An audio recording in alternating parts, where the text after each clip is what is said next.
배우신 역할 나한테 뭘 원하지? 다시 게임을 하게 해줘.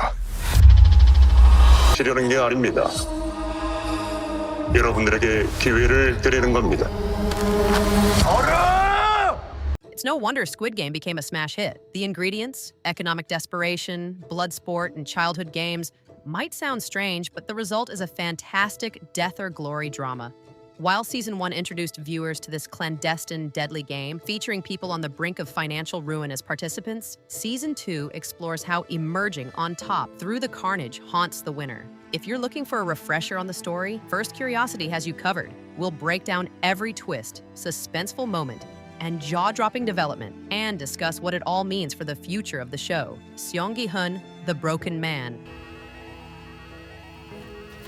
Remember that huge cash prize from Season 1? Well, it's more than just money, it's a curse. Gi-hun is finally free after winning the deadly game, but the prize of 45.6 billion won weighs him down like blood money. So, in a sense, he isn't free at all. The trauma of what he experienced, the people he lost, the destruction of humanity he witnessed, and the broader implications of the Squid Game are far from over. The bleak stench of despair grips him once again. It seems Gi-hun has aged a decade in just 3 years, which he has spent trying to track down the powers behind the game. To do so, he hires mercenaries. The first step is finding the salesman, who entices desperate people with a game of dokji at subway stations. Yes, the same guy who had lured Gi-hun into this deadly mess in the first place. Will Gi-hun's past demons be his undoing? The salesman's haunting backstory and twisted end. This season, we learn about the slick-suited recruiter's dark past. He's no pawn. He knows he's signing death sentences for the players. He believes some people are trash, and their misery is a result of their own choices. As such, he feels no remorse over their demise. His ruthlessness is on full display when he offers homeless people the chance to win bread or a lottery ticket. Then, he stomps on the rejected bread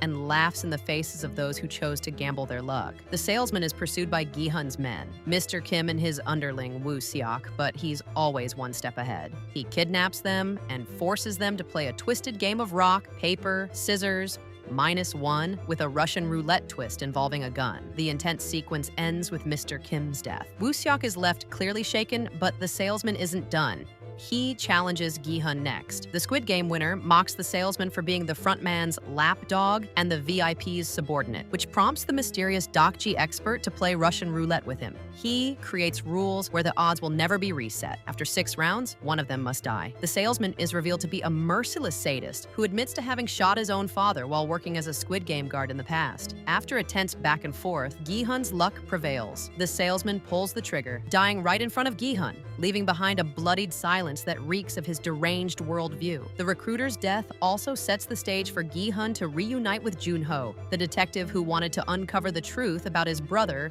In-ho's involvement in the Squid Game. Jun-ho's discovery that his brother is the frontman was a shocking twist before he was shot and fell into the sea. But Jun-ho is very much alive and joins forces with Gi-hun to try to put an end to the games. Gi-hun rejoins Squid Game for justice. Gi-hun is drawn back into the world of the games when he learns that they are still ongoing, and he sees a way to dismantle them from the inside once he reaches the island. He persuades the front man to bring him back, confident in his ability to survive because of his prior knowledge. He also ensures a backup plan.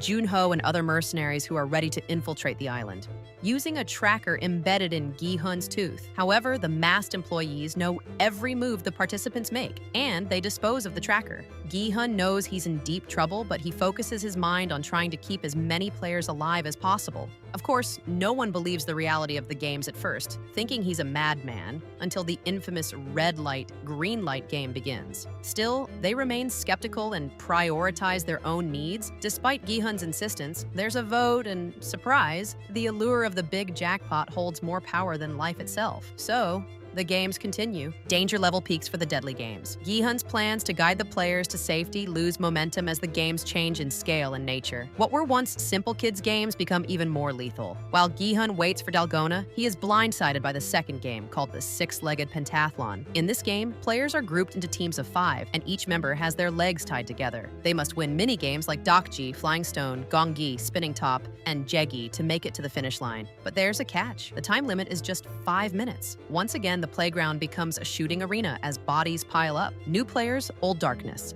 Character development takes center stage this season. Gi-hun is now a man consumed by revenge and the desire to expose the people behind the games. Along the way, he meets a debt-ridden mother-son duo, a famous rapper named Thanos, a transgender ex-marine named Hyun-ju, a pregnant woman named Kim Jun-hee, and her failed YouTuber partner, Myung-gi, who is the father of her unborn child. One player even hails from Gi-hun's past. His best friend Jung-bae. There's also a troubling Season 1 element that resurfaces. Player 001, once again with a nefarious secret. The frontman masquerades as Player 001. As you may recall, Player 001 in Season 1 was revealed to be the mastermind behind the entire Squid Game. He created the game based on his childhood memories, using the deaths and triumphs of the players as a grotesque form of amusement for himself and the rich men in his circle. Well, Season 2's Player 001 position is taken by someone with a dark secret, the front man. He enters the game under the alias of Young-il, gaining Gi-hun's trust with a tragic backstory. In-ho's descent into darkness began long before his appearance in the games. Once a dedicated police officer and loving husband, In-ho's life took a painful turn when his wife was diagnosed with acute cirrhosis. To make matters worse, she refused to terminate her pregnancy. As her condition worsened, In-ho borrowed heavily, even resorting to loans from dubious sources to fund her treatment. But the mounting medical bills became too much, and when he sought help from his superiors, they misinterpreted his actions as bribery, leading to his dismissal. This plunged his family into further despair. Having previously donated a kidney to his brother, Jun-ho, In-ho couldn't even sell it to make money. His family was struggling as well, and when his wife passed away, In-ho was devastated. He severed ties with his family, and this series of misfortunes led him into the Squid Game. Perhaps it was a twisted form of redemption at the cost of his morality. His eventual appointment as the front man marked his transformation into a man who had lost all compassion. He saw the game as a reflection of society's cruelty, and perhaps in his mind, he believed he was solving the human crisis of organ shortages through the inhumane methods of the game. As Young-il, In-ho challenges Gi-hun in Season 2. He uses his brutal life experiences to prove the futility of hope and the inherent selfishness of humanity. His disillusionment becomes a weapon aimed at breaking Gi-hun's spirit. And yes, the frontman's true identity is revealed in the finale, the masked guard's dilemma. One of the most complex characters in Season 2 is No-eul, a defected soldier from North Korea who had to leave her family behind. Her sole mission is to reunite with her daughter at any cost. She gets by working as a mascot at a local theme park. Seems like the perfect Squid Game candidate, right? However, No-eul isn't a player. She's a sniper guard. She has been so tormented that she entertains a morally gray belief. She can help hopeless people pass on peacefully without pain by shooting them. An angel of death, Jun-ho's expedition is marred by a mole. If you were wondering how Jun-ho survived falling off the cliff, it was thanks to the friendly boat captain Park, but it turns out he is the mole, conspiring with the organizers. Jun-ho continues his search for the elusive island with Park, who is sabotaging every plan. We see him tampering with the drone used by one of Jun-ho's mercenaries. Once caught, Park stabs the man and throws him overboard. The showdown in Season 2 finale.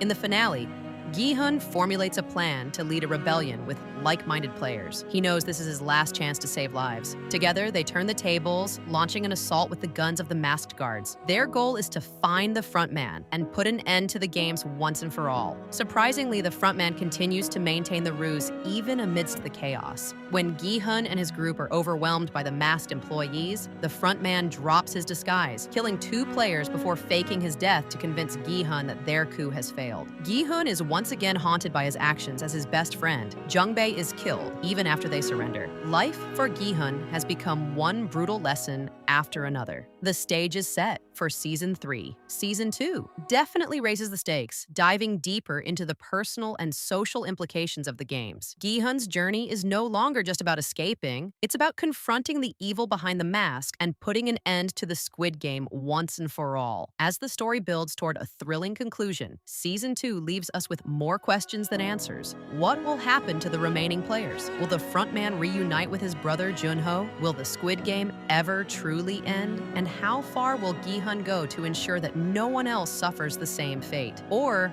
will he move over to the dark side like so many others who have snapped due to real-world struggles and hopelessness? That's a mystery for Season 3. What are your predictions for the final bout? Let us know in the comments below. And don't forget to subscribe to our channel, First Curiosity, for more entertaining theories. Remember, the games aren't over yet.